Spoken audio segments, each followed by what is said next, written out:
সবাইকে আবার উপস্থিত হলাম আমার পিকনিকের দ্বিতীয় ব্লগ নিয়ে। আশা করি আপনারা সবাই ভালো আছেন। চলুন তাহলে দেখে নেওয়া যাক। তো পিকনিকে আসার পর আমরা পাহাড়ে আসার পর অনেক ক্লান্ত ছিলাম। তো এদিকে ভাবি সবাইকে নাস্তা বিলিয়ে দিচ্ছিল, বাইয়া অনেক কিছু আনছিল সবার জন্য, কারণ আমরা সদস্য সংখ্যা অনেক ছিলাম, বাচ্চা কাচ্চা বেশি ছিল, আমাদের বড়দের চেয়ে।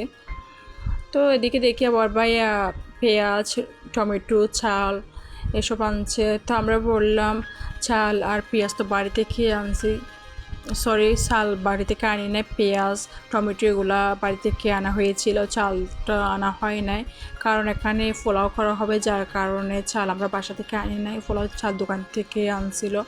এরপর সবাই নাস্তা খাওয়া নিয়ে ব্যস্ত। ওইদিকে ভাইয়া আর এলাকার যে বাপিটা আছে ওরা দুজন মিলে ছোলা রেডি করছিল, কারণ আমাদের রান্না করার জন্য কোনো ছোলা ছিল না। এদিকে আমি তো নাস্তা নাস্তা বলতে সানাচুর কেক ওয়ালিফের সাথে দুষ্টুমি করতেছিলাম। ওকে বলতেছে তোমার এখানে এসে কেমন লাগতেছে, তোমার ফিলিংস বলো। তো বলতেছে আমার অনেক বেশি ভালো লাগতেছে। আমি বলছি ভালো লাগতেছে সেটা আমাকে বললো হবে না, তুমি দর্শকদেরকে বলো। তো বলতেছে এখানে অনেক সুন্দর জায়গা, অনেক ভালো লাগে, আপনারা আসলে আপনাদের অনেক বেশি ভালো লাগবে, তো আপনারা এখানে আসেন এখানে দেখার জন্য এসব বলতেছিল। চারদিকে পাহাড় আছে, সবুজ ক্ষেত খামার সব কিছু মিলে জায়গাটা দারুণ, সেটাও বলতেছিল। তো এদিকে ভাইয়া তো ভীষণ ব্যস্ত ছিল সোলার রেডি করার জন্য। একটা চোলা রেডি বলতে একটা টিন আনছিল দোকান থেকে, ওটা দিয়ে ছোলা বানানো হচ্ছে, কারণ এখানে মাটি দিয়ে ছোলা বানাতে গেলে অনেক সময় লাগবে, বা 2-3 দিন আগে রেডি করানো উচিত ছিল। তো আমরা যখন আসছিলাম তখন প্রচুর রোদ ছিল, আমরা দুপুরের সময় আসছিলাম, তো প্রচুর বাতাস ছিল এখানে, বাইরে কিন্তু গরম, কিন্তু বাসাটার ভিতর মাশাআল্লাহ অনেক বেশি ঠান্ডা। তো এদিকে নুরি অনেক কান্নাকাটি করতেছে, কারণ ওর জুতোগুলো আমার মেয়ে পায়ে পড়ছে, যার কারণেও নেওয়ার জন্য কান্না করতেছে। আর আমার মেয়ে তো দেওয়ার পক্ষে টোটালি ছিল না, মোটেও রাজি না ওকে দেওয়ার জন্য। তো এদিকে আমার সাকাফি আর ওয়ালিব চলে যাচ্ছে পাহাড়ে ওঠার জন্য। আমি বলতেছে পাহাড় উঠিও না, ওখানে পড়ে যাবে, কারণ পাহাড়ের ডালগুলাতে ওঠার সময় পিছলিয়ে পড়ে যাওয়ার সম্ভাবনা বেশি থাকে। এদিকে দেখেন আমাদের চোলা রেডি হয়ে গেছে। তো এদিকে আমি বাচ্চাদের সাথে কথা বলতেছি। তো এখন চোলা রেডি, সবাই রান্না করার জন্য সবাই প্রিপারেশন নিচ্ছে। রান্না করা বলতে সবাই রান্না করবে না, রান্নার কাজটা করে রান্নাটা রেডি করে আন্টি রুজি আন্টি রান্নাটা রেডি করবে। উনি অনেক কাজ করে দিয়েছিল, রান্নার কাজটা আয়োজন সব কিছু উনি করছে। রুজি আন্টির হাতে রান্না মাশাআল্লাহ অনেক বেশি মজা, কারণ উনি বোনাও করে রান্না করে, কারণ আমার পানি দিয়ে রান্না করে, যে বেশি পানি দেওয়া খাবারগুলো আমার একদম চলে না বললেও হয়। এই জন্য রুজি আন্টির রান্না আমার অনেক বেশি ভালো লাগে, ওনার হাতের খাবার অনেক স্বাদ হয়। তো এদিকে আমি আমার মেয়েকে দেখাচ্ছিলাম পাহাড়গুলা, গাছপালা এসব ওকে পরিচয় করিয়ে দিচ্ছিলাম।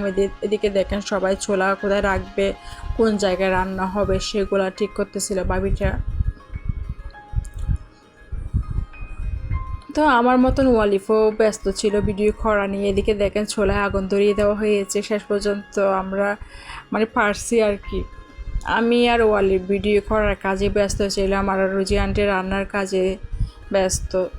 তো এক একজন এক একটা কাজে, এদিকে বাবিটাকে পেঁয়াজ কাটার কাজে লাগিয়ে দিয়েছে, আবার যাচ্ছে পানি আনতে, কারণ এখানে পানি ছিল না, পানিগুলো একটা একটা কল থেকে আনতে হয় নাকি। এদিকে আমার মেয়ে দেখতেছে মুরগি দেখতেছে।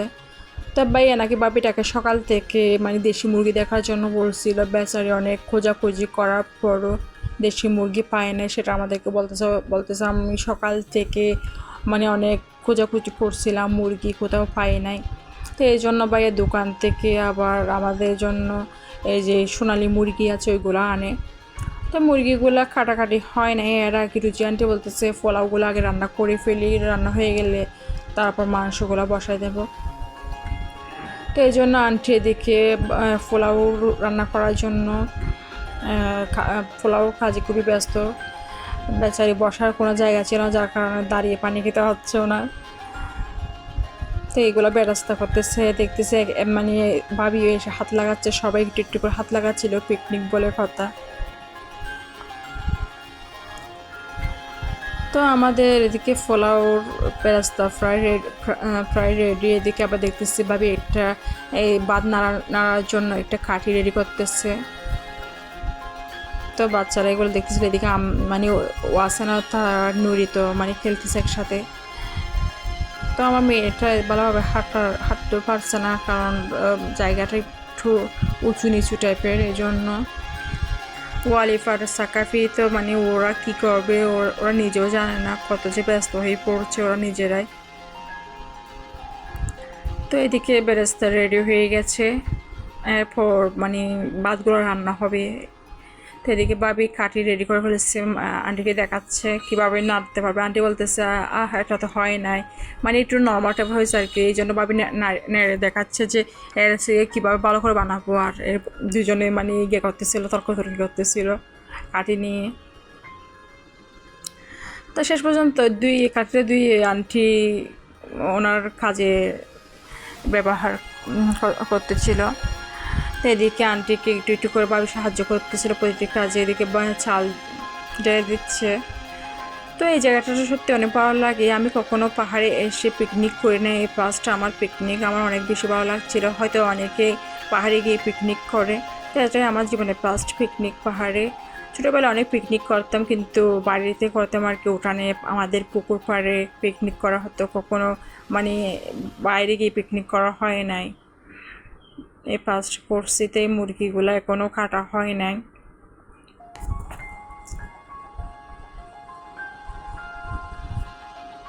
এমনিও আমাদের উচিত মাঝে মাঝে বাচ্চাদেরকে নিয়ে বাইরে মানে পিকনিক করা বা কোথাও ঘুরতে যাওয়া, কিন্তু আমরা ওই সময়টা ঘরে কখনো উঠি না, এটাই আমাদের দোষ। তো আজ আপনাদের যদি আমার ভিডিও ভালো লেগে থাকলে সবাই লাইক, কমেন্ট অ্যান্ড সাবস্ক্রাইব করবেন আমার চ্যানেলটাকে। তো এটা হচ্ছে আমার তৃতীয় পর্ব আসা পর্যন্ত সবাই অপেক্ষা করেন, কারণ ভিডিওটা অনেক বড় হয়ে যাচ্ছে। সবাই ভালো থাকবেন, আল্লাহ।